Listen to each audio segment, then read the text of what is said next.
खुदावंद यसू अलमसीह जो कि तख्ते कायनात पर बैठे हैं और वहां से वो पूरी कायनात पर हुक्मरानी कर रहे हैं, उन्हीं के नाम में आपकी सलामती हो। तो आज की वीडियो में जिस बात पर हम गौर करने जा रहे हैं वो ये है कि खुदा ने अहद का संदूक बनाने का हुक्म क्यों दिया, इसका दरअसल मेन मकसद क्या था, मेन फंक्शन क्या था। तो इसको बेहतर तौर पर समझने के लिए इसका थोड़ा सा सियाको सबाक जरूरी है कि खुदा ताला ने कब हुक्म दिया कि यह अहद का संदूक बनाया जाए। अब खुरूज की किताब में आप पढ़ते हैं कि बनी इसराइल को जब खुदा ताला मुल्क मिस्र से निकाल कर लाते हैं तो फिर 50वें दिन वो कोए सीना पर पहुंचते हैं और वहां पर खुदा ताला बनी इसराइल से कहते हैं कि मैं तुम्हारे साथ अहद बांधना चाहता हूं। इसका मतलब यह है कि इससे पहले तक का मेरे तुम्हारे साथ जो रिश्ता था वो मुकद्दस अब्राहम, इसहाक और याकूब की वजह से था, लेकिन अभी मैं चाहता हूं कि बाहसियत कौम तुम मेरे साथ अहद बांधो। अगर तुम अहद बांधोगे तो इसका नतीजा ये होगा कि तुम्हारी हैसियत मेरे लिए कीमती खजाने की सी होगी, यानी कि अगर कोई तुम्हें नुकसान पहुंचाना जाए तो मैं खुद तुम्हारी हिफाजत करूंगा। इसके बाद तुम्हारी हैसियत एक ममलकत की होगी, यानी कि एक जैसे बादशाहत होती है तुम्हारी हैसियत वो होगी। और सिर्फ बादशाहत नहीं बल्कि तुम काहिन होगे, यानी कि तुम्हारे वसीले से मैं जमीन के इंतहा तक सारी कौमों तक पहुंचूंगा। अब खुदा ताला ने ये बात बनी इसराइल से खुरूज 19वें बाब में की है और जब बनी इसराइल इस बात पर राजी हो गए तो खुदा ताला ने उन्हें शरीयत दी जो कि अहद की सूरत में थी। और जब बनी इसराइल ने इस शरीयत को पढ़ लिया और उन्होंने कहा जी हम बिल्कुल इसके मुताबिक चलेंगे, तो खुरूज 24 बाब में हम देखते हैं कि खुदा ताला बनी इसराइल के साथ अहद बांधते हैं। जब यह अहद बन जाता है तो फिर 25वें बाब में खुदा ताला कहते हैं कि अब मैं तुम्हारे दरमियान रहना चाहता हूं और तुमने अब मेरे लिए यहां पर मस्कन बनाना है, और जिसे आम जुबान में हम खैमा इज्तमा कहते हैं। यूं तो खैमा इज्तमा अपने आप में इतना दिलचस्प मौजू है कि इस पर हम काफी सारी वीडियोस बना सकते हैं, लेकिन हमारा चूंकि मौजू आज अहद का संदूक है तो आइए हम इस पर गौर करते हैं कि दरअसल खुदा ने क्या दिखाया होगा जिसकी शक्ल पर यह सारा कुछ बनाया गया है। अब जाहिर है कि संदूक इसलिए होता है कि उसमें कोई चीज रखी जाए, और अब इसका नाम चूंकि अहद का संदूक है तो जाहिर है इसमें अहद ही रखा जाएगा। और इसके बारे में खुरूज 25 बाब और उसकी 16 आयत में कुछ यूं लिखा है,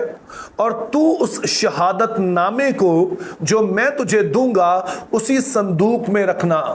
अब शहादत का मतलब होता है गवाही, और कहा गया कि इसमें कोई चीज रखी जाएगी जो कि किसी चीज की गवाही देगी, जो किसी चीज का सबूत होगी।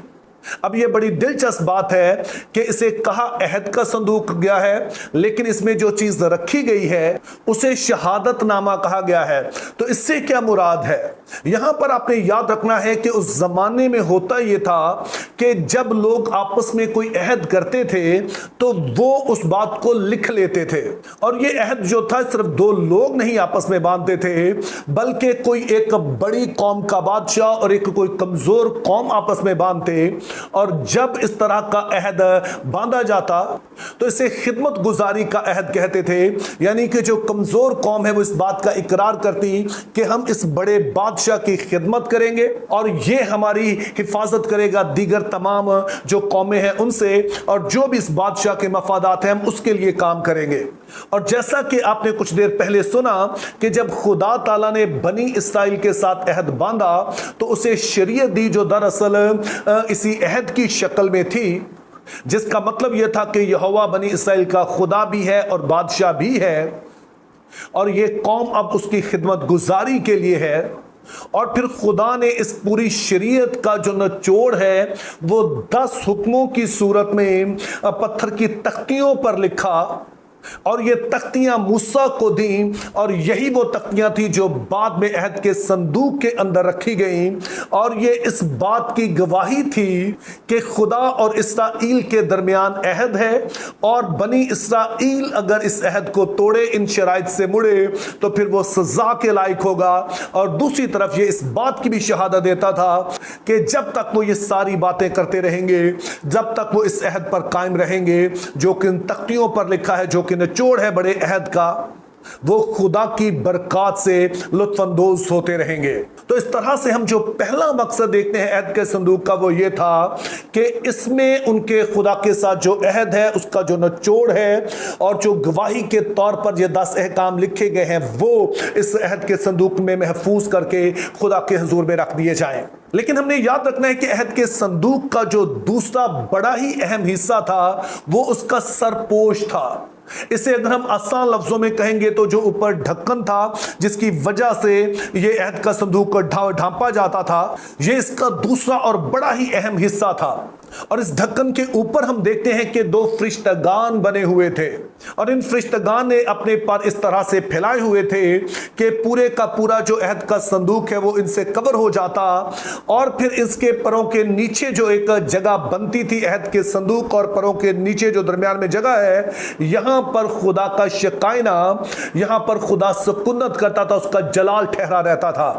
तो अब सवाल यह है कि यह किस बात का निशान था? इसका जवाब हमें ज़बूर 99 उसकी पहली आयत में मिलता है जहां पर लिखा है, खुदावंद सल्तनत करता है कौमें कांपे, वो करूबियों पर बैठता है जमीन लर्जे।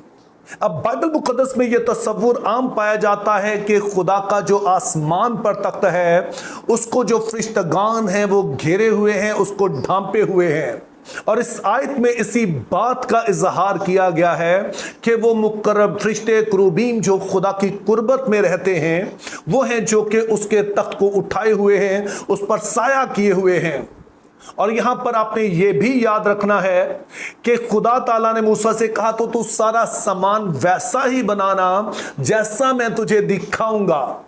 और फिर यहां पर आइडिया यह है कि आसमान पर जो खुदा का तख्त है उसी की नकल जब जमीन पर तैयार की गई तो वो अहद के संदूक की सूरत में थी। यानी कि एक तरफ तो हम देखते हैं कि संदूक के अंदर शहादत नामा है, 10 अहकाम है जो इस बात की गवाही है कि खुदा और बनी इसराइल के साथ दरमियान एक अहद है। लेकिन फिर इस संदूक के ऊपर जो एक लिड रखा है, ढक्कन रखा है जिसको हम सरपोश कहते हैं, इसके ऊपर खुदा की हजूरी ठहरी हुई है जो दूसरे लफ्जों में खुदा की तख्तगाह है। और हम इस बात को पहले देख चुके हैं कि जब खुदा ताला ने बनी इसराइल के साथ अहद बांधने का इरादा किया तो उनसे कहा कि तुम मेरे लिए काहिनों की एक ममलकत होगे, और अगर कोई ममलकत है, अगर कोई बादशाहत है तो उसका जाहिर है कोई बादशाह भी है। और खुदा ताला बनी इसराइल के दरमियान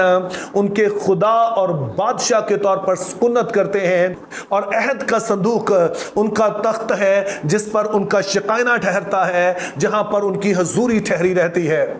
और फिर यही सबब है कि जो खेमा इज्तिमा की जगह एक जब बिल्डिंग बनाई गई तो उसे हैकल का नाम दिया गया जिसका मतलब है महल। यही सबब है कि यरूशलेम को बुजुर्ग बादशाह का शहर कहा जाता था, चूंकि हैकल जो थी वो यरूशलेम में थी और हैकल का जो पाकरीन मुकाम है वहां पर अहद का संदूक है जो कि खुदा का तख्त है। यही सबब है कि बनी इसराइल का तराना ज़बूर 24 था कि रब खुदावंद बादशाह है, ओ जलालदा बादशाह है। यही सबब है कि दाऊद कहता है, ऐ मेरे शाह खुदावंदा, हालांकि वो खुद बादशाह है लेकिन वो जानता है कि इसराइल का असल बादशाह जो है वो रब्बुल अफवाज यहोवा खुदा है जो कि करूबियों पर बैठता है और जिसका तख्त अहद के संदूक की सूरत में हैकल यानी कि खुदा के महल में रखा हुआ है। अब चूंकि यहोवा बनी इसराइल का खुदा भी है और बादशाह भी है, और आपको पता है कि जब जंगें लड़ी जाती हैं तो बादशाह अपनी कौम को लीड करते हैं, तो यही सबब है कि जब बनी इसराइल पर कोई कौम हमला करती तो काहिन अहद के संदूक को उठाकर जाते, जिससे मुराद ये होती थी कि उनका ना सिर्फ खुदा बल्कि बादशाह जो है वो उनके आगे निकल चुका है, वो खुद उनकी रहनुमाई कर रहा है ताकि अपने लोगों की हिफाजत करे। तो मेरी दुआ है कि हम इस एहसास के साथ जिंदा रहें कि हमारा यस्सु ना सिर्फ हमारा खुदा बल्कि बादशाह है जो हमारे साथ रहता और हमारी हिफाजत करता है। Think biblically, live purposefully, have a very good day.